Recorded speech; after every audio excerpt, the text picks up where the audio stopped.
Guys, আবার একটা নতুন ব্লগ নিয়ে তোমাদের সামনে আমি চলে এসেছি। তো তোমরা দেখবে কিন্তু এই ব্লগটা। আর আমাদের দুর্গাপূজার থেকে আমাদের বাড়ির সামনে যে কীর্তন হয়, নামযজ্ঞ অনুষ্ঠান, ওখানে প্রচুর মজা।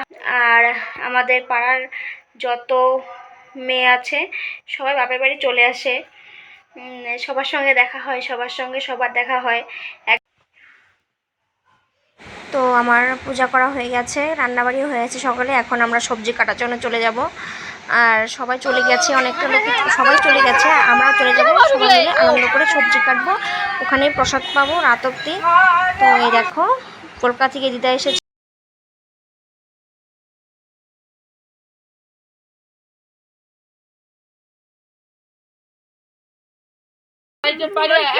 বেগুন ধুবেন, সকাল থেকে 50 কিলো তুলা কেটেছি আর 100 কিলো পাতা আর 100 কিলো আর এই যে বেগুন ভালো করে বানাইও। আশা করি সবাই খুব বেগুন ভালো করে বানাইও। এই যে এমন বড় বড় তিন। আপনারা সবাই ভালো থাকবেন।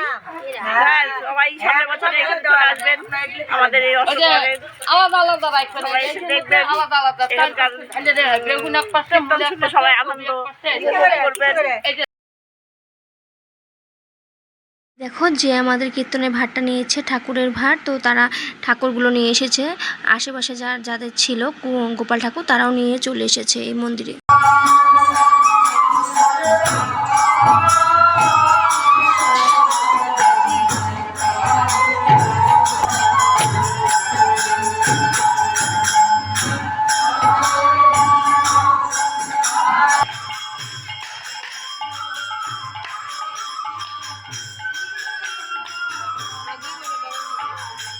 এটা গুষ্ট হচ্ছে, গুষ্ট শুরু হয়ে গেছে।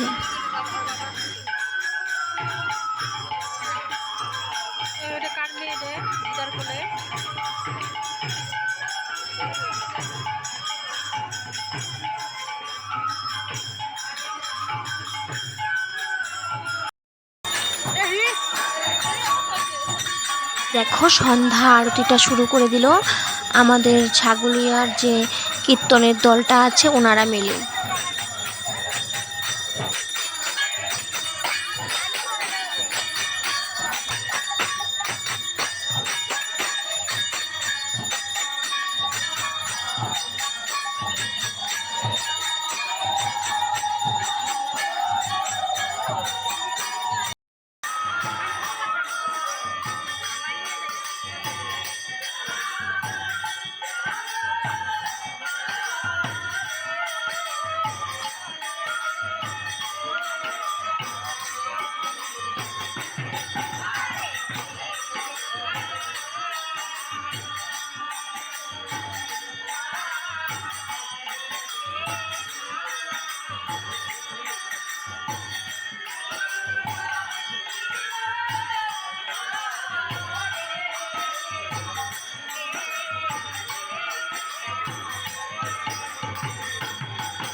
গেঞ্জিটা আমার ভাই, ওই দেখো দুষ্টামি করছে, আনন্দ করছে।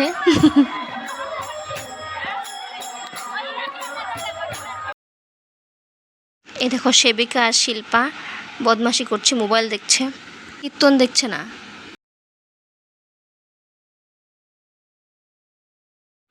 এখন দেখো আমরা কতগুলো বাতাসা পেয়েছি, অনেকেই ঢেলিয়েছে আর সবাই জড়ো করে নিয়েছে। এই দেখো পুড়িয়েছে সবাই, আমরা শুধু একা না, অনেকেই কুড়িয়েছে।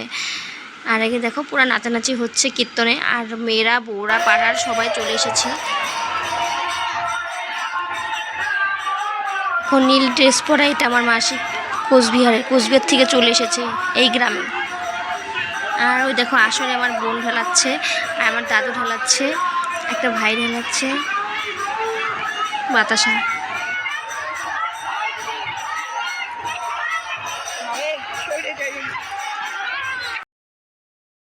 তো আমরা কীর্তনের এখানে খাওয়ার জন্যই আসি। কত টাকার কীর্তন শুনি, এই দেখো সব খাওয়া দাওয়া হয়ে গেল আমাদের। পানের থেকে শুরু করে একেবারে ফুচকা, ভেলপুরি, ভাপা পিঠা, বড়া সব কিছু খেলাম, পাঁপড়, মিশালি অনেক কিছু খেয়েছি। আর এখানে কীর্তনের অনেক কিছু ঠাকুরের জিনিসও উঠে। আর এই দেখো সবাই পুরো ফুচকাই খাওয়ায় ব্যস্ত, ঘপ ঘপ করে খেয়ে নিচ্ছে রাক্ষসগুলা। আর এখানে এই দেখো ফুচকা খাওয়া শেষ, তারপর চলে যাব ভাত খাওয়ার জন্য। ওখানে আমরা নিচে বসে মাটিতে বসে প্রসাদ পাবো। ভাত না অবশ্য ওটাকে বলে প্রসাদ। এই দেখো ওরা খেতেই আছে। তো আমি এখন চলে যাব খাওয়ার জন্য। এই দেখো আমার ছেলেও বসে গেছে, সবাই বসে গেছে, এখন পুরো মজা করে সবাই খেয়ে নিব নিরামিষ প্রসাদ।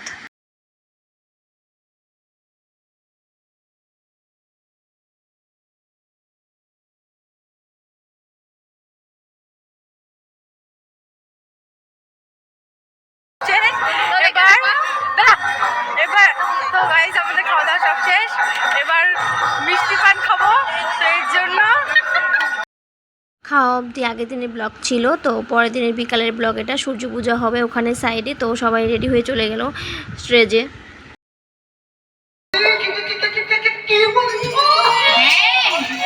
বলতে চাইছি এটাই, সোনামামতি সেই দেবতা যদি কারোর প্রতি ভার করে না, প্রথমে তার মাথাটা যেন ঝিমঝিমি করে আসে। শুধু তাই নয়, আবার তার যেন অঙ্কটা কম্পিত হয়। বৌদি, তা সেই অপদেবতা সেই বনদেবতাটা দেখতে কেমন তুমি শুনতে পারবে তো? সেই বনদেবতার রূপ বর্ণনা দিলে তুমি সহ্য করতে পারবে তো? সেই বনদেবতা দেখতে কেমন জানো? লোর মতো দাঁত, আর ফুলের মতো কান, আর যদি কাউকে ভয় করে তারে কারে হয়ে যাও। হৃদয় গৌরী প্রেমানন্দে হরি বল হরি বল। কারোর প্রতি যদি ভার করে তারে যাও জীবনে সব, মানে তার করে নেয় জন্মের মতো, তার দাস করে নেয়। তার কথা বলছে, বুঝতে পারছো তো? বৃন্দাবনী দেবতাকে, মানে দেবতা আমার পরমেশ্বর প্রাণ গোবিন্দ রাধারানী আমার তার কথাই বোঝাতে চাইছে। বলছে কেমন করে, একটু ছলনা না করে তো না বললে তো হবে না। বোঝাতে চাইছে মুলোর মতো কান, মুলোর মতো দাঁত, কুলোর মতো কান, আবার যদি যার প্রতি ভার করে তার কারি লয় প্রাণ। বুঝতে পেরেছো? তাই নাকি ননদি? ও ননদি, আমার মাথাটা কেমন ঝিমঝিম করছে, আমার চোখগুলো যেন কেমন গুলিয়ে আসছে। না বৌদি, আমি আর যাব না বৌদি, তোমাদের সাথে আর আমি যাব না। তুমি পথে দেখাইয়ে নিয়ে চলো। ও বৌদি, আমি আশারে কমাই এসেছিলাম ভালো, এখন যাবার পথে তো আমি ভুলে গেছি। রাধে সত্যি সত্যি ভালে ফোটা কোষাকুষি করে,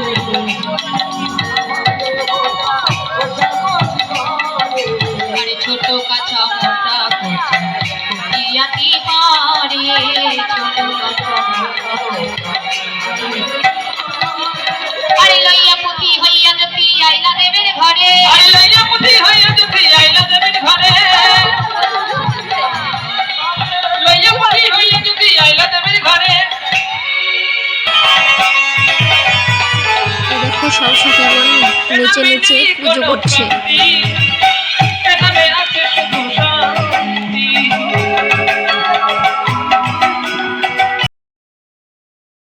পুজো হয়ে গেল, ওই সিঁদুরগুলো সবাই মিলে লাগিয়ে নিলাম সবার মুখে, সিঁথিতে যারা সধবারা ছিল।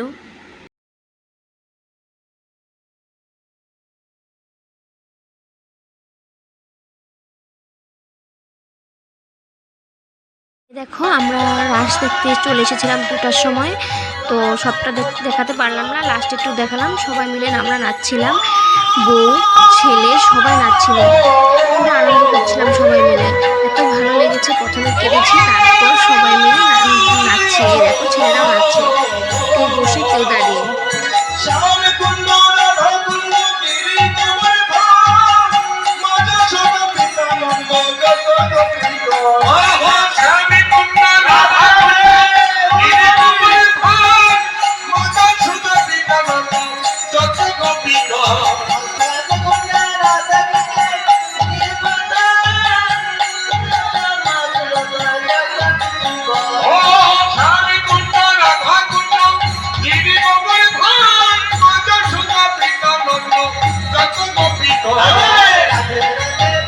কিন্তু সকাল হয়ে গেছে। তারপর মা রান্না করেছিল, আমার শাশুড়িরা এসেছিলো, 4টা শাশুড়ি, আমার শাশুড়ি, কাকি শাশুড়ি, মাসির শাশুড়ি সবাই এসেছিলো, সবাই মিলে খাওয়া দাওয়া করলো। নিরামিষই ছিল সেদিনও। তো সবাই রান্না করে নিল মা। এই দেখো নিরামিষ রসা পকোড়া সব রান্না করলো। খেয়ে দিয়ে আমাদের বাড়ি একটু রেস্ট নিয়ে তারপর চলে যাচ্ছিলো। তো বিয়ানের সাথে, মার বিয়ান এটা পাশের বাড়ি, আর ওখানে আমার মার সাথেও সবাই কুলাকুলি দিল। তো আমার ব্লগ এইটুকুই, বা